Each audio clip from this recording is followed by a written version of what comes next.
अस्सलाम वालेकुम स्टूडेंट्स। आप में से कुछ स्टूडेंट्स ने मुझे रिक्वेस्ट की कि आप सिर्फ न्यूमेरिकल्स क्यों करवाती हैं, आप साथ में चैप्टर्स भी सॉल्व करवाएं। तो अभी मैं फर्स्ट ईयर सेकंड बोर्ड का चैप्टर नंबर 2 का लेक्चर देने लगी हूँ। आप लोग तकरीबन यही सोच रहे होंगे कि चैप्टर नंबर 1 से स्टार्ट करना चाहिए था, लेकिन मुझे लगा कि शायद चैप्टर नंबर 1 काफ़ी बोरिंग हो जाता है, तो चैप्टर 2 से स्टार्ट करती हूँ। तो उसके बाद आप अपने रिव्यूज़ दीजिएगा कि आपको कितना समझ में आया। तो लेट्स स्टार्ट। हमारे पास चैप्टर का नाम है स्केलर्स एंड वेक्टर्स। ठीक है, दो मेन चीज़ें हमारे पास, एक चीज़ है स्केलर और दूसरी चीज़ है वेक्टर। अब हम पढ़ना शुरू करते हैं 2.1 को। अब 2.1 में लिखा हुआ है quantities which can be specified by a number having appropriate units positive negative zero are called scalar. अब स्केलर क्या होती है? एक ऐसी क्वांटिटी होती है जो एक नंबर की फॉर्म में होती है, जो आपका नंबर पॉजिटिव भी हो सकता है, नेगेटिव भी हो सकता है, जीरो भी हो सकता है। ऐसी चीज़ को आप क्या बोलते हो? स्केलर। अगर मैं आम जबान में बताऊं कि स्केलर क्या चीज़ होती है, तो वो एक ऐसी चीज़ होती है कि वो कोई नंबर है। ठीक है, अब ये नंबर पॉजिटिव भी हो सकता है, नेगेटिव भी हो सकता है और जीरो भी हो सकता है। अब वो एग्जाम्पल देते हैं। For example, quantities such as temperature, density, volume etcetera are scalars. कि क्या क्या चीज़ हमारी अब स्केलर हो सकती है। हमने डिफाइन कर लिया कि स्केलर एक नंबर है जो कि पॉजिटिव, नेगेटिव और जीरो हो सकता है। उसकी एग्जाम्पल क्या है? टेम्परेचर। टेम्परेचर हमारा हो गया 34.5 डिग्रीज। ये हमारा क्या स्केलर है? डेंसिटी, कि एक गिलास में आपके पास शहद पड़ा हुआ है, दूसरे गिलास में दूध पड़ा हुआ है। अब एक की डेंसिटी अगर 50 है और दूसरे की 500 है, तो ये भी क्या है? स्केलर है। वॉल्यूम, अब आप चेक करते हैं कि आपके ग्लास का वॉल्यूम क्या, आपकी बॉटल का वॉल्यूम क्या है। वो भी नंबर में आता है कि 3 क्यूबिक मीटर है, 5 क्यूबिक मीटर है, तो ये वॉल्यूम भी आपका क्या हो गया? स्केलर हो गया।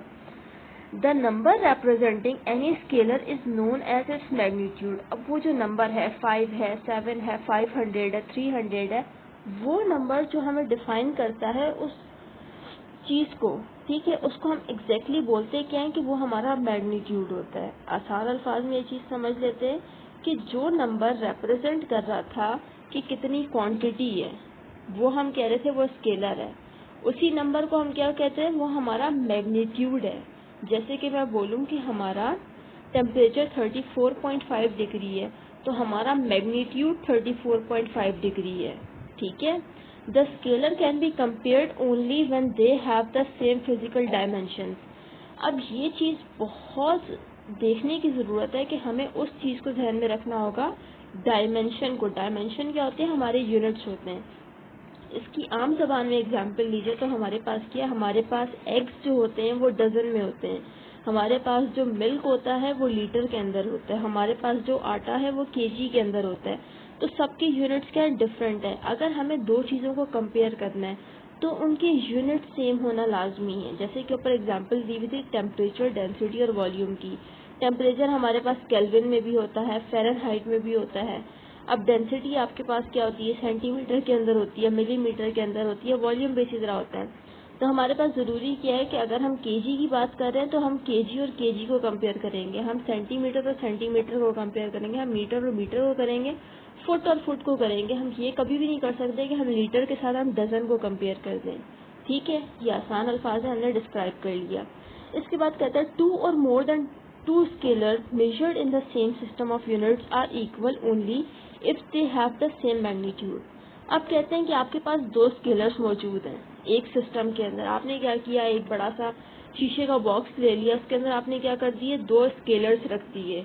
स्केलर में आप कह सकते हैं कि आपने दो मिल्क के पैकेट्स रख दिए। अब आपने एक सिस्टम के अंदर दो मिल्क के पैकेट्स रख दिए। अगर वो दोनों कम्प्लीटली एक दूसरे के इक्वल है, इसका मतलब क्या है कि वो या तो सेम वेट के होंगे, सेम हाइट के होंगे, सेम हर चीज़ में होंगे। तो इसका क्या मतलब है? अगर वो दोनों चीज़ें प्रॉपरली एक दूसरे से सेम है, इसका मतलब है कि उनका मैग्नीट्यूड भी क्या है? सेम है। फिर हम वो क्या बोलेंगे? वो चीज़ हमारी क्या होती है? एब्सोल्यूट वैल्यू होती है, मतलब कि एग्जैक्टली यही है। And sign, the scalars are denoted by letters in ordinary type. Scalars को आप किसी भी ऑर्डिनरी लेटर से डिफाइन कर लेते हैं, A B C D E F. उनके ऊपर कोई स्पेशल किस्म का सिंबल नहीं होता। Operations with scalar such as division, subtraction, addition, multiplication follow the rules of elementary algebra. अब स्केलर्स को आपने ऐड करना है कि भाई 5 केजी के 2 पैकेट्स को ऐड करना है, तो 5 + 5 जो हमारा सिंपल अलजेब्रा का रूल होता है सब्ट्रैक्ट करना है, एक 8 का एक 5 का 8 माइनस 5 मल्टीप्लाई करना है तो वही अलजेब्रा का रूल होगा, डिवाइड करना है तो वही अलजेब्रा का रूल होगा, इसमें कोई स्पेसिफिकली डिफरेंट रूल नहीं आता। अब हम आ जाते हैं 2.2 के ऊपर, वेक्टर के ऊपर। अभी तक हमें स्केलर में आसान अल्फाज में जो चीज़ समझ में आई वो क्या थी कि कोई भी हमारे पास क्वांटिटी है जो एक नंबर को रिप्रेजेंट कर रही है, वो हमारा मैग्नीट्यूड होता है, उसको हम स्केलर क्वांटिटी बोलते हैं जिसके पास हमारा मैग्नीट्यूड मौजूद होता है, और हम सिर्फ दो सेम मैग्नीट्यूड वाली चीज़ों को ही कंपेयर कर सकते हैं, यूनिट्स वाले को। वेक्टर में क्या है, physical quantities having both magnitude and direction with appropriate units are called vector. क्या आपके पास क्या फिजिकल क्वांटिटीज हो, अब उनके अंदर दो चीजें सेम होना बहुत जरूरी है, उनका मैग्नीट्यूड और उनकी डायरेक्शन, उनको फिर हम क्या बोलेंगे, हमारा वेक्टर है। Physical quantities having both magnitude and direction with appropriate unit are called vector. कि आपके वेक्टर का मैग्नीट्यूड और डायरेक्शन आपको पता होनी चाहिए। अब वो एग्जांपल देता है displacement, velocity, acceleration, force, movement of force, electric field strength are all vector. अब पहली एग्जांपल उसने क्या दी, डिस्प्लेसमेंट। अब हमें सोचने की जरूरत है कि डिस्टेंस में और डिस्प्लेसमेंट में क्या फर्क है। अगर हमारे पास एक पॉइंट ए हो और एक पॉइंट बी हो तो आप ए से अपनी गाड़ी पर ट्रैवल करना शुरू करते हैं, बी तक जाते हैं। अगर आप क्या करते हैं, बी तक पहुंच जाते हैं और थोड़ा सा बीच में कहीं से कर्व आ रहा होता है इस पूरी की पूरी सिचुएशन के अंदर, तो आपने अगर डायरेक्ट ए से लेकर बी तक स्ट्रेट लाइन बना दी, वो आपका डिस्टेंस है, लेकिन आप कंप्लीट उस पाथ को फॉलो करते हुए आते हैं जिसमें थोड़ा सा कर्व आ रहा है, वो आपकी क्या हो जाती है, वो आपकी डिस्प्लेसमेंट हो जाती है। यानी कि डिस्प्लेसमेंट में डायरेक्शन हमें पता होना जरूरी है कि अगर कर्व आ रहा है तो हमारी डायरेक्शन साथ साथ चेंज होती जा रही है। अब इसके बाद हमारे पास क्या, वेलोसिटी। वेलोसिटी हमारे पास क्या होता है, डिस्टेंस पर यूनिट टाइम, कि आपने कितना डिस्टेंस कवर किया एक यूनिट टाइम के अंदर। अब डिस्टेंस जो आप कवर करते हैं, sorry displacement per unit time. अब आप जो डिस्प्लेसमेंट कवर करते हैं वो किसी डायरेक्शन में कवर कर रहे होते हैं, तो आपने एक सेकंड के अंदर किस डायरेक्शन में कितने डिस्प्लेसमेंट कवर की, ये भी क्या है, एक वेक्टर है। सेम इसी तरह एक्सेलरेशन है, सेम इसी तरह फोर्स है। फोर्स का देखेंगे, अगर मेरे हाथ में कोई ब्लॉक है, ठीक है, मैं उसको धक्का मार रही हूँ, अब धक्का मार रही हूँ मैं फर्श के ऊपर मार रही हूँ, अब उस धक्का मारने की भी एक डायरेक्शन है कि अगर मैं एक डायरेक्शन से मारूंगी तो आगे जाएगा, एक डायरेक्शन से मारूंगी तो लेफ्ट पे जाएगा, दूसरे से मारूंगी तो राइट पे जाएगा। तो क्या है कि डायरेक्शन भी मैटर करती है फोर्स के अंदर। इसी तरीके से हमारा मूवमेंट ऑफ फोर्स है, इलेक्ट्रिक फील्ड स्ट्रेंथ है, ये सारी की सारी क्या है, वेक्टर है। Because none of these quantities have a complete meaning without mentioning the direction. कि हमारे पास तब तक हम लोग कम्प्लीटली डिस्क्राइब ही नहीं कर सकते वेक्टर को जब तक हमारे पास डायरेक्शन ना हो, हमें पता ना हो कि ये किस तरफ जा रहा है। तो हमारे पास जो एक मेन कंक्लूजन निकला वो ये निकला कि स्केलर और वेक्टर में क्या फर्क है। स्केलर के अंदर हमारे पास क्या होता है, सिर्फ और सिर्फ मैग्नीट्यूड होता है, यानी कि सिर्फ नंबर होता है। लेकिन वेक्टर में हमें मैग्नीट्यूड भी चाहिए और डायरेक्शन भी चाहिए। अगर मैग्नीट्यूड नहीं होगा तो भी मसला है, डायरेक्शन नहीं होगी तो फिर वो वेक्टर नहीं कहलाएगा, वो स्केलर कहलाएगा। अब आ जाते हैं अगले पॉइंट के ऊपर। अब vector is represented graphically in figure 2.1 by a direct line segment of an arrowhead line segment QP। अब इन्होंने क्या किया, फिगर 2.1 से डिस्क्राइब करना शुरू किया। अब वो कहते हैं कि हमारे पास क्या एक लाइन सेगमेंट है QP। अब हम इस फिगर को देखना शुरू कर देते हैं। सबसे पहले हम समझते हैं कि ये है क्या, ये एक पूरा ग्राफ सा बना हुआ है। अब इस ग्राफ में क्या है, हमने एक्स और वाई एक्सिस ले लिए, ठीक है, एक्स और वाई एक्सिस ले लिए, और ओ हमारे पास क्या है, एक ओरिजिन है जहाँ से चीज स्टार्ट होती है। अब हमने क्या किया, एक लाइन ड्रॉ की। वो लाइन क्या है, हमारे पास Q से लेके P तक है, सही।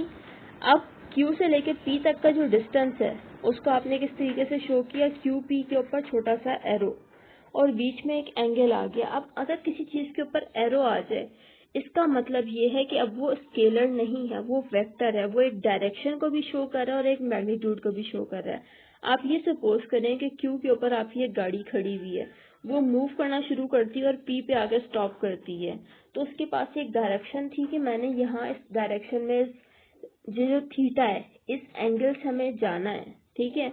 तो हमारे पास डायरेक्शन भी है, मैग्नीट्यूड भी है, तो ये हमारे पास क्या है, वेक्टर है। अब हम इसको ऊपर से पढ़ के समझने की कोशिश करते हैं। QP whose length and direction coincide with the magnitude and direction of the quantity under consideration respectively, कि हमारे पास लेंथ भी है और डायरेक्शन भी है. The tail end Q is regarded as initial point. Q को हम क्या बोल देते हैं? इनिशियल पॉइंट हमारे वेक्टर का. और P हमारा क्या है? टर्मिनल पॉइंट है. यहाँ पे हमारी चीज बंद हो रही है, रुक रही है आगे. Vectors are denoted by bold face letters. अभी तक हमने जो चीज पढ़ी थी वो क्या थी कि हम स्केलर को किसी भी तरीके से डिफाइन कर लेते हैं, स्मॉल ए, कैपिटल ए, किसी भी तरीके से. लेकिन आपने वेक्टर्स को बोल्ड लेटर्स में डिफाइन करना है. And their magnitudes are denoted by, ये जो डबल लाइंस के बीच में ए है, इसका मतलब क्या होता है? ये हमारा मॉड होता है. दो लाइंस डली हुई हों, उसके बीच में कोई लफ्ज हो, उनको कैसे हम पढ़ते हैं? Mod of A, mod of B, mod of C. Called the absolute values of A, B and C. ये हमें क्या बता रही होती है? एब्सोल्यूट वैल्यू बता रही होती है ए, बी और सी का. जैसे कि ए मेरे पास 5 है, बी मेरे पास 6 है, सी मेरे पास 8 है. ये डिफाइन कर रही है. We represent the magnitude alone by italic letters such as A, B, C. अब अगर हमें सिर्फ और सिर्फ मैग्नीट्यूड डिफाइन करना हो, ठीक है, मैग्नीट्यूड को डिफाइन करने का पहला तरीका हमने देख लिया कि मॉड लगा देते हैं, मॉड ऑफ ए कर देते हैं. नहीं तो हम क्या करते हैं? थोड़ा सा ए, बी और सी को टिल्ट करके लिख देते हैं. थोड़ा सा ए टेढ़ा, बी टेढ़ा, सी टेढ़ा, तो हमें पता चल जाएगा कि ये हमारा क्या है? हमारे पास वेक्टर है, मैग्नीट्यूड है, sorry. In hand writing it is convenient to put an arrow above the corresponding letter. अब हमें ये सोचने की जरूरत पड़ी कि अगर हम इसको हाथ से लिखते हैं तो क्या होता है? हम इसको बोल्ड ही करते रहेंगे, हमारे पेपर का सारा टाइम निकल जाएगा. तो आसान काम क्या करते हैं? हम ए के ऊपर एक एरो डाल देते, बी के ऊपर एक एरो डाल देते, सी के ऊपर एक एरो डाल देते. बोल्ड करने की जरूरत नहीं है. इससे हमें पता चल जाएगा कि ये हमारा वेक्टर है. And their magnitude are denoted by A, B, C. अगर हमने ऊपर एरो डाल दिया, इसका मतलब है कि हमारा वेक्टर है. अगर एरो नहीं है, इसका मतलब है मैग्नीट्यूड है. And their magnitude are denoted by ABC respectively. The following definitions are fundamental. अब कुछ definitions को define करना बहुत fundamental है. अब A के अंदर वो बोलता है two vectors OA and OB. आपके पास क्या है? दो वेक्टर हैं OA and OB are equal if they have same magnitude and same direction without any consideration of position of their initial point. अब ये किसमें बताया हुआ है? फिगर 2.2a में. अब हम इस फिगर के ऊपर आ जाते हैं, फिगर 2.2a में. अब हम देखते हैं हमारे पास एक है O से लेकर A तक, फिर O से लेकर B तक. इसको वही इमेजिन करते हैं कि O के ऊपर हमारी एक गाड़ी खड़ी हुई है, वो A तक जाती है. फिर हमारी एक और गाड़ी है जो O के ऊपर खड़ी हुई है, दूसरे O के ऊपर और B तक जाती है. अब दिखने में हमें ये लग रहा है कि दोनों एरोस बराबर हैं, दोनों के मैग्नीट्यूड भी बराबर है, सब कुछ डायरेक्शन भी सेम है. लेकिन मसला क्या है कि ओ ए थोड़ा पहले से शुरू हुआ था और ओ बी थोड़ा सा बाद से शुरू हुआ है. लेकिन यह है कि वो जितना बाद से शुरू हुआ उतना बाद तक एंड भी हो रहा है. तो इसका मतलब क्या है? इस पूरी की पूरी लाइन को दोबारा पढ़ के समझ में आएगा. Two vectors O A and O B are equal if they have same magnitude and same direction. ये दोनों तब ही इक्वल हो सकते हैं कि इनके पास सेम मैग्नीट्यूड हो और सेम डायरेक्शन भी हो. फिर हमें इस चीज से कंसीडर नहीं करना होता कि ये इनका इनिशियल पॉइंट क्या था. बस डायरेक्शन सेम हो, मैग्नीट्यूड सेम हो, तो बस ये बराबर है. तो हम क्या लिख देंगे? O A is equals to O B, then O A is equals to O B. आप यहाँ पे लिखते हैं कि हमारे पास जो वेक्टर ओ ए है वो वेक्टर ओ बी के भी बराबर है और मैग्नीट्यूड ओ ए बी किसके बराबर है? मैग्नीट्यूड ओ बी के. अब इसके अंदर सेकंड पॉइंट के अंदर वो बोलता है direction of O A similar to direction of O B. हमने डायग्राम से देख लिया. अब बी पार्ट के अंदर हमें क्या बोलता है? A vector O A represent a vector O A with opposite direction. The terminal point of A becomes its initial point and its initial point becomes the terminal point while the magnitude remains same as shown in figure. अब हमें बात करने की कोशिश करते हैं, हमें समझाने की कोशिश करते हैं कि हमारे पास इसी तरीके से दो वेक्टर है. एक वेक्टर है, या ये 2.2b की बात की जा रही है. एक वेक्टर है O से लेके A तक, दूसरा है O से लेके A तक दोबारा से. लेकिन यहाँ पे क्या है? एक का स्टार्टिंग पॉइंट जो पहला वाला है वो O से स्टार्ट होता है और A तक चला जाता है. जो हमारे पास दूसरा वेक्टर है वो दूसरी जगह से स्टार्ट होता है, जहाँ पे A एंड हुआ था उसी के साथ में O लिखा हुआ है. O से लेकर स्टार्ट करता है और यहाँ A की तरफ एंड करता है. अब दिखने में लग रहा है इन दोनों के मैग्नीट्यूड्स बराबर हैं जो कि हैं, लेकिन डायरेक्शन इन दोनों की ऑपोजिट है. अगर हमारे पहले वाला पॉजिटिव था तो दूसरा वाला क्या है, नेगेटिव OA है। जब हम इन दोनों को ऐड करेंगे ऊपर जहाँ पे लिखा हुआ है सब कुछ, तो यहाँ पे क्या हो जाएगा, OA vector plus minus OA vector. ये माइनस क्यों आया, क्योंकि डायरेक्शन ऑपोजिट थी। जब भी डायरेक्शन ऑपोजिट होगी तो माइनस का साइन आएगा। जब हम इन दोनों को ऐड करेंगे तो रिजल्ट 0 मिलेगा। इसकी आसान अल्फाज में एग्जांपल दूं कि आपके घर के बाहर कोई एक गली है, उसके पास कहीं दुकान है। आप अपने घर से निकलते हैं गाड़ी लेके, उस दुकान तक जाते हैं, फिर उस दुकान से वापस आ जाते हैं अपने घर तक। तो आपका जो जाने का डिस्टेंस है वो +1 है, जो आने का डिस्टेंस है वो -1 है। तो +1 -1 क्या हो जाता है, हमारे पास 0 हो जाता है वेक्टर के टर्म्स में। लेकिन अगर हम इसी चीज को स्केलर में देखते तो वो बोलता है आपने डिस्टेंस ट्रेवल किया है यहाँ से लेके यहाँ तक, तो 1 हुआ, फिर हम प्लस करेंगे तो दूसरा भी 1 होगा। तो स्केलर में और वेक्टर में यही डिफरेंस है कि वेक्टर में क्या होता है कि इसको प्लस माइनस के रूल्स थोड़े से डिफरेंट हो जाते हैं, लेकिन स्केलर के सारे अलजेब्रा वाले रूल ही रहते हैं। अब आगे आ जाते हैं, the magnitude of vector is always treated as non negative. हम बोलते हैं कि जो हमारे वेक्टर का मैग्नीट्यूड है वो हमेशा नॉन नेगेटिव होता है, कि वो कभी माइनस में जा ही नहीं सकता। हम कभी ये बोल सकते हैं कि मैं 5 कदम पीछे नेगेटिव में चला, ऐसा नहीं हो सकता। नेगेटिव का मतलब है कि मैं चला ही नहीं, पीछे चला गया। आप ऐसे समझें कि आपके पास 10 रुपए थे और किसी ने आपसे 10 रुपए को ले लिए। अब आप ये बोल सकते हैं कि मेरे पास -5 बैलेंस है, नहीं।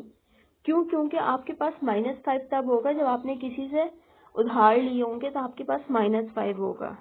तो यहाँ पे भी यही एग्जाम्पल है कि आपका मैग्नीट्यूड यानी कि आपका नंबर कभी नेगेटिव नहीं हो सकता। इसकी एग्जाम्पल क्या है, आपका दूध कभी नेगेटिव हो सकता है कि मैंने -1 लीटर लिया, ऐसा नहीं हो सकता। मैंने -1 डजन एग्स लिए, ऐसा नहीं हो सकता। फिर हमारे पास क्या है, and the minus sign indicate the reversal of vector through an angle of 180 degree. तो ये जो माइनस साइन आता है, ये क्यों आता है, ये हमें डिफाइन कर रहा होता है कि ये हमारे पास ऑपोजिट डायरेक्शन है, और कितनी ऑपोजिट है, 180 डिग्री। अगर मैं बोलूँ मैं एक सर्कल को बनाऊं, जब मैं एक सर्कल को बनाती हूँ तो मेरे पास क्या चीज आती है कि एक कंप्लीट सर्कल है वो 360 डिग्रीज का होता है। अगर मैं उसको बीच में से काट दूं हॉरिजॉन्टली, तो ऊपर एक ढक्कन रह जाएगा डी की तरह वाला, एक नीचे रह जाएगा। जो ऊपर वाला पोर्शन होगा वो 180 डिग्री होगा, नीचे वाला भी क्या होगा, 180 डिग्री होगा। अब मैं इसको एक और सेंटर से काट लेती हूँ वर्टिकली, बीच में भी एक लाइन बन गई, तो ये 4 टुकड़े हो गए। अब चारों टुकड़े हमारे बराबर हैं, 90 डिग्री 90 डिग्री 90 90, हमारे कंप्लीट 360 डिग्रीज बन गए। तो हम क्या बोल रहे हैं कि जब भी कोई चीज एक दूसरे के नेगेटिव होती है तो 180 डिग्री ऑपोजिट होती है। आज की क्लास के लिए इतना ही, इंशाल्लाह फिर हम 2.3 पढ़ेंगे।